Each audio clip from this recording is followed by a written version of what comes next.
Aloha and good afternoon. My name is Jürgen Steinmetz, joining you from Breaking News Show in Honolulu. And with me is Dr. Peter Tarlow. He's actually currently in Washington, D.C. Peter, we always start with the weather, and if I'm looking outside, it's cloudy here, but it's nice and warm. People are at the beach. It's not raining. How's everything in Washington, D.C.? It's been a terrible few days here. It's cold, it's rainy.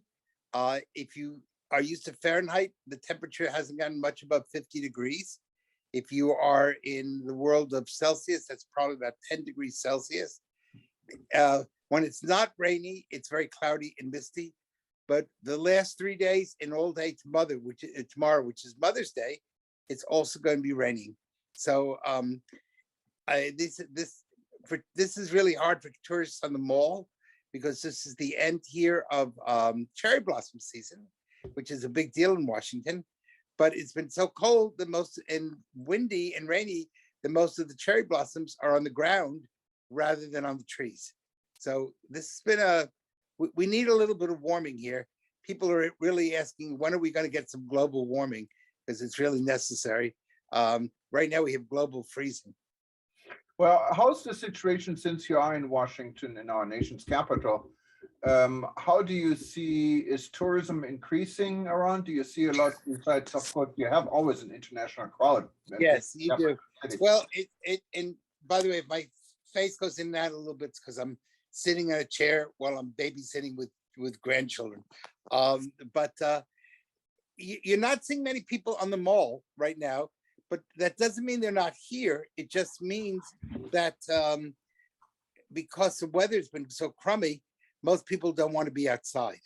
So there's no way really to know how many people are in the hotels. The plane coming in on, I came in on May 3rd, and the plane was pretty full. High season starts Memorial Day. So that's another 2 weeks. And normally the mall, which is the big park between the Capitol and the Lincoln Memorial, is filled with people and that's where the Smithsonian is and all the big museums. But we'll have to see how it goes. They've finally gone past COVID, or at least COVID for now. You do have to make an appointment, however, to go to the Smithsonian. Used to be you could just walk in. It's still for free, but you have to get a set time when you're going. So they're trying to limit the number of people who can attend a museum at any time. So hopefully the weather will get better. Summer is bound to come eventually, but right now you're not seeing a lot of people on the streets or in the Potomac or in any of the Alexandria or all the wonderful tourism spots that they have in Washington, because it's too cold and rainy to be outside. And Peter, interesting subject, changing the subject a little bit. You've been approached by NASA, I believe, in regard to out of space travel or Martian travel security. How much weirder can it get? Tell me a little bit about it. Yeah, well, actually, I approached them. They didn't approach me. Okay. But I think, eventually, right now, of course, nobody's going to be traveling to Mars or to Jupiter, to any of the planets. But that doesn't mean we shouldn't start preparing and thinking about it and coming up with ideas. And so, yeah, I'm starting to work with some of the people at NASA to try to come up with ideas that when tourism does hit, and it'll come eventually, we may not be alive to see it, but it will be there. We will at least have plans, and people in the 23rd or 24th century will know that we in the 21st century, we're not just crazy when it comes to COVID and to the masks and all the other silly things we did, but instead they'll know that we actually did some serious thinking and left them some plans, and then they can modify those plans. On the other hand, as you know, when we're speaking a little bit of COVID, there's now lots of questions about different reactions that people are having, especially to the Pfizer one. And so we don't know quite what's going on. As you know, their children are being having some real problems that are now coming through. And I believe Johnson & Johnson has had some problems now that they're talking about. And so, these were emergencies and we had to do it at the time, but we're now discovering that possibly, and I want to say possibly, there may be some adverse reactions to some of those, some of the vaccinations, of which I took also. I mean, so I'm not, but we may discover over the next year that there may be some real medical problems that develop. Well, let's hope not. But I think we had enough of this for a while. But of course, Yes, we need to monitor it. And yes, yes, I think Johnson and Johnson was kind of ousted, can no longer be used for vaccine. that's right, right, yes. Yeah, but there's some other issues that people are starting to see all sorts of secondary and tertiary negative effects that are coming from some of the vaccines. Not with everybody, I want to make that really clear, but some people are having it. So the general idea of vaccinating everyone may not have been the smartest move. But again, But what kind we of didn't know side that. effects have you heard people are having? Pardon? What size There, of well, we're discovering that there's been problems with children having kidney failure, if I'm not mistaken. And that we have a large number of children now, it's been in all the news about kids being sent to hospitals. We're discovering that problems of blood clots, especially among adults, and thrombosis, and especially people took the Pfizer vaccine, and that they don't see it at first, and then all of a sudden it's there. There have been other problems that are starting to throw, that people are having problems dealing with issues of antibiotics, and that they're not necessarily working the way they should. We don't know if this is 100%. I mean, a lot of these are now theories. What it's saying is medicine is not a pure science. Medicine is both an art and a science. And some of the things, sometimes we solve one problem and we create another problem. So we'll know about this in another while. I did want to make it clear, I did believe in the vaccines. I have had my 4th shot. So I want to make that clear that, I'm not an anti-vaxxer by any means at all, but I do think possibly the vaccine may not be right for everyone, that some people, it may do more damage than good. And other people may do a lot more good than damage. Bottom line, speak with your physician, speak to someone who knows your body, and just don't listen to the news like us. Go and get, it's expert medical advice about your own particular situation. Well, interesting subject, and I'm sure everyone is going to follow development. Yes. And Yes. we all want to know. And I'm also vaccinated 4 times like you. So hopefully that's it, so. Yes, you're, yeah, exactly. Meanwhile, we're starting to face the summer. And I think it's really important for the tourism industry to be preparing for the summer. And one of the big problems, of course, we're seeing, both in much of the Western world, is the whole issue of inflation and how that's going to cost airline prices. I saw yesterday or today that the Nigerian airlines are not flying on Monday because the cost of fuel has become so expensive. As a protest, they're closing down all air flights in Nigeria on Monday as a kind of a protest. And I think the real issue is the tourism industry cannot change the world's economy, but we need to be prepared that if there are major rise in prices, or if there should be shortages, like as you are aware, where right now there's a baby formula shortage in the United States and much of the world. Supply chain problems. How are we going to be prepared for that? How will we deal with the summer issues when prices are going up? Or how will we deal with the summer issues if the inflation continues? And it probably will continue at least for the summer. So these are things that I think the tourism industry needs to be thinking about. The other thing is that people are going to be a little scared because, as you know, the last few days, at least in the United States and in Europe, the stock markets had tremendous drops, especially in the United States. So if you have high inflation and people feel poor on top of that, that's a double whammy. And the tourism industry needs to be thinking of inexpensive or other alternatives, not trying to recoup what they lost over 2 years, but rather not make this summer another loss. And that, therefore, really go out and come up with customer service ideas, new creative ways of funding, and new creative ways of charging people. And one of the big problems we also is that there's a lack of qualified people. A lot of people in the tourism industry stopped working in it because of COVID. And now that tourism is coming back, We don't have people to clean hotels or serve in restaurants, or every restaurant I go to has a sign up saying help wanted, and they can't find people to work. And that's definitely a problem. I can see it here in Hawaii.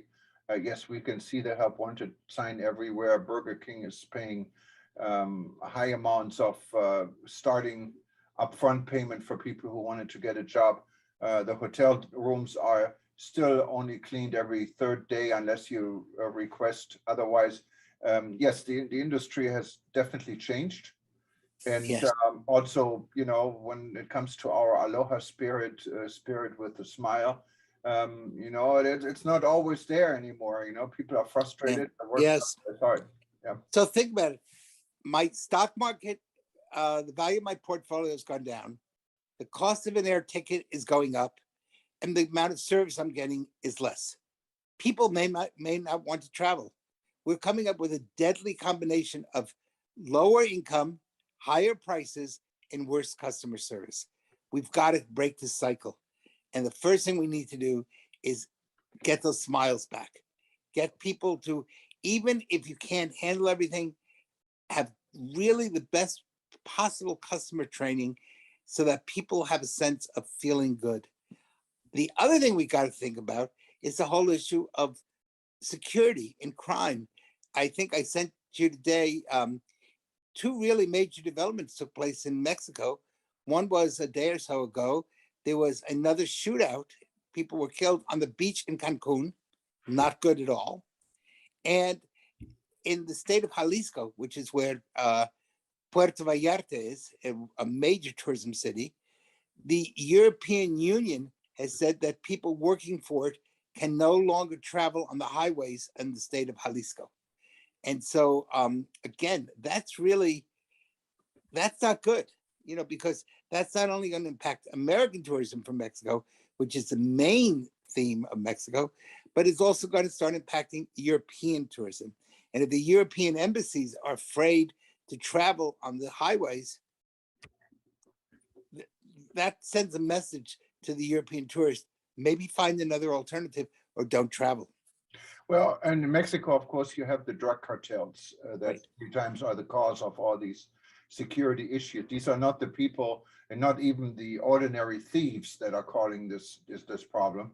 These are big time organizations that are fighting for power and for territory. And that, of course, to combine with tourism is definitely a deadly combination. Yeah. But actually, on some of the areas in Mexico, it's not the cartels. The cartels actually sell a lot of drugs to tourists. It is sometimes just the guys on the street who are doing it. The cartels actually would like to be peaceful because they make more money in selling drugs than anything else, or in, of course, illegally bringing people across the border. And the other side of it is a lot of the cartels are now so well implanted in the United States because of the open border policies and of this new T-42 should go into effect. It's predicted 18,000 illegal immigrants a day will be crossing the border. We have, so the good news is that Latin America is losing a lot of its criminals. The bad news is many of them are coming to the United States. So we're going to have to really deal with that. But it's a real problem that we never had crime in the tourism areas before because they were afraid of losing the goose that lays the golden egg. And now we've had shootouts in Acapulco, twice in Cancun, and Playa de Carmen, which is a famous tourism spot. The nickname for that in Spanish is Playa de Crimen, or Crime Beach. So that's not good. And it's not good. And of course, the extreme measures some countries are taking. Probably the most extreme measure I know is the Philippines. Not that I would endorse this in any way, but the former Philippine president literally ordered his police force to shoot drug dealers on sight. There was no more trial. There was no more arrest. Yeah, that's pretty. That's pretty severe. Yeah, that's pretty severe, especially if they mistake your identity and you really were not a drug dealer. That, and I'm sure there are cases like this in there. But yes, how do you, but on the other hand, when I went to the Philippines and I talked to some of the people there, it did bring the drug crime down to tremendously. So it did of help, course, you know. yes. Well, places that have very strict governments tend to have very low crime. And I lived in Chile during the time of Pinochet, and he was a terrible dictator. I'm not in any way going to say he was a good guy. He wasn't. But you know what? We had almost no crime in Chile, other than the crime committed by the government. Now, and I want to emphasize that the government did lots of its own stuff and abuse of human rights. But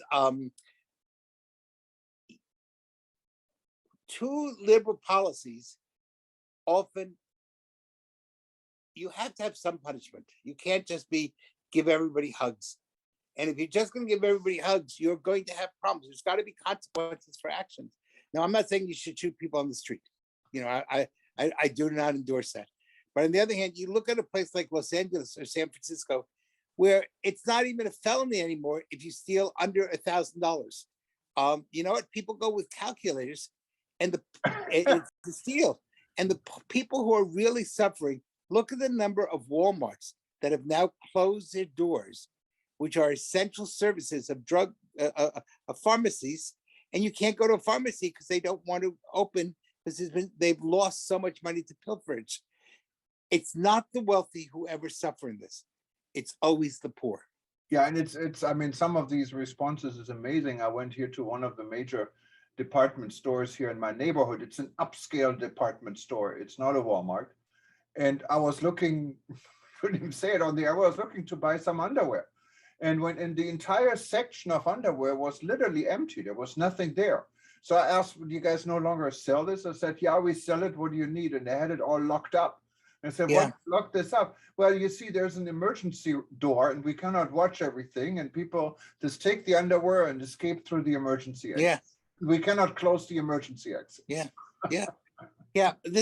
But again, in an upscale place, you can afford to ask. But the poor can't go to a place like that. Right. And so what's happening is, and it's not a question of just underwear, it's a question of essential of pharmaceuticals, of aspirin, of basic, Band-Aids, of basic commodities. And these stores are leaving. They're not locking it up. They're just closing their doors and leaving. So you have San Francisco between 2021 and 2022, the last 12 months, has lost 100,000 people. And all sorts of stores have left the Bay Area. I think you were there about a year ago. And you were shocked to see the number of homeless and how the city went from one of the most beautiful cities in the world to one of the, really, you don't want to be there. And people are pulling out of conventions and they're not coming up. So when you don't come out of convention, the city loses a lot of money. And then if the stores are not open for people to go after the convention to go shopping, all those taxes, all that money is being lost, and then you have to cut back. So crime becomes a real cancer that destroys and gnaws away at the heart of the tourism industry. But of course, when you look at name brand stores like the Walmart guys, I mean, can't they afford their own security? I mean, they cannot rely on the police. But you can't arrest somebody in California if they steal under $1,000. There's nothing you can do unless you're going to tackle them in the middle of the store. It's the liberal prosecutors have basically come on the side of the criminal and not on the victim. Well, I mean, they're still prosecuted. It may not be a felony. No, they're not. No, that's where you're wrong. You're not prosecuted if you don't steal over $1,000. But what's the consequences? Zero. That doesn't sound That's right. why stores are closing. Look it up. That's why you have now a major recall effort both in San Francisco and in Los Angeles. And people have been told, do not walk on the street with jewelry. Do not walk on the street with a nice cell phone. That's your responsibility if it gets stolen. The police will do nothing. That's become a major problem. That's when you become the criminal rights instead of the victim's rights. But this is the whole issue that's going on with George Gascon and with, I forgot the name of the district attorney in San Francisco, Crime has gone through the roof and people are fleeing. Oh, almost sounds unbelievable, Peter. Let's Yep. do some research on this, and maybe we can come back with another discussion. Maybe invite some of the Yes. Yeah. legislator or whoever is behind decriminalizing Yes. theft. Now, what's happened, well, and of course, you can play a statistical game. If I want crime to go down, if I only had one police officer in a city, crime goes down because nobody can report the crime. You can't find the police officer. If you make everything not criminal, crime goes down. But it doesn't mean you haven't suffered. It doesn't mean you're not a victim, because it's how you measure it. And one of the key things we know in tourism, it's all a statistical game, how you measure it. And if you measure it, and you change the measurement scale, then you change the results. But Well, yes, I think that would be a really interesting session. And maybe some of our viewers would like to come and join, or this would be a really good public session for us to have. yeah, well, we may have to research this a little bit. I'm actually just now Google it, and I have a site here called Fact Check, and they do confirm your $1,000 limit for felonies, but it turns out to be a misdemeanor. So you should still get. If you're not, a misdemeanor is not prosecuted in California. Well, I don't know, but that's definitely. You look at, read it, read the rest of it, and you'll see you will not be prosecuted. Period. Yes, you know, you can steal up to $950 worth of merchandise in California without consequences under Proposition 47. That's the proposition you're talking about. The proposition reduces the punishment for certain theft crimes, but classified shoplifting still as a misdemeanor. Yes, a misdemeanor is not prosecuted. If you get a misdemeanor, it's like if you got jaywalking. How many people go to jail for jaywalking? Well, misdemeanor in many jurisdictions, of course, I don't know. This is not California. Up to 1 year in jail. No. No one. You don't even go to court. That's the whole problem. That's why, look now at while you're Googling, how many stores have left California, especially in areas where the poor are suffering, and such as in the poor neighborhoods of San Francisco, because of the fact that so much is being stolen, they can't afford to stay open. That's tragic. And that's really tragic. And part of it is, and this is part now of the responsibility of us as part of the media. Why are we not speaking more about this? Why are you shouldn't be just Googling at the last moment. These are things we have to know. And crime destroys tourism. I cannot say that enough. If you have a world where you have people are not afraid and there are no consequences to actions, there will be no tourism. Yeah, no, you're absolutely right. And this is an interesting story to follow. And I agree, if this was the case, the way you say this, that would be outrageous, I think. And I could not believe the people of California would support this. Because of course, not everyone is a criminal in California. So No. But there was, first of all, most people don't pay attention to elections for district attorneys. Secondly, most people in California is pretty much a one-party state like Hawaii. And whoever gets the nomination, that's it. Most people don't do any more exploring than that. So there's lots of problems. By the way, it's not only California. You're seeing the same problem in Philadelphia. You're seeing the same problem in New York now. You're seeing the same problem certainly in Chicago, where murder is almost a weekend experience. And now there, you've had police, as you saw, well, you were actually in the Philippines, but there was liberal newspaper reporters were already questioning the mayor and how she could dare run again for re-election as cops are being shot on the Magic Mile. Well, it's a crazy world. I mean, nothing seems to be the way it was, and it's fast moving, and maybe it's not moving in the right direction. So let's hope we can get things, some people will help to get things back on track. But Peter, this was an interesting discussion. Yes. More, and we should actually add some guests to it and see if we can make it even more interactive. And I know you're with your grandchildren in Washington, D.C., so and I'm going to hope that it's going to rain so you can spend some time with them, Yes, and by the way, to anyone in the United States, I know in much of Europe, no, that's not true. Most of Europe is also tomorrow celebrating Mother's Day. So and if you are in a country that's celebrating Mother's Day tomorrow, happy Mother's Day. Yes, happy Mother's Day to everyone who's watching and has mothers. And enjoy your day. Let's do hope the weather is going to get nicer wherever you Thank are. you. And Thank you. if you wanted to watch this show, it's going to repeat every 2 hours for the next 24 hours. And then after this, just go to, or anytime, go to breakingnewsshow.com. And you can find this and many other events. We did many with Peter and myself. And you can listen to us and many of our guests anytime you want. If you forget the name breakingnewsshow.com, just go to eTurbo News, click on the links, or go to our YouTube channel. We also have everything filed on YouTube. We're at youtube.com/travel news group. For anyone else, enjoy your weekend. And we hope we talk to you again very soon. And follow the news on eTurbo News. We're going to be there for you 24/7, and we're watching the world. Thank you. All right. Peter. Take care. Have a good night. Enjoy the weather in Hawaii. It's a lot better than in Washington, D.C. right now. Well, I can see the sun is actually coming through right now. So Good. maybe it's Well, a you good know time to go downstairs. Go get some sun for me. Thank you. All right. Bye. Take care, Peter. Bye-bye.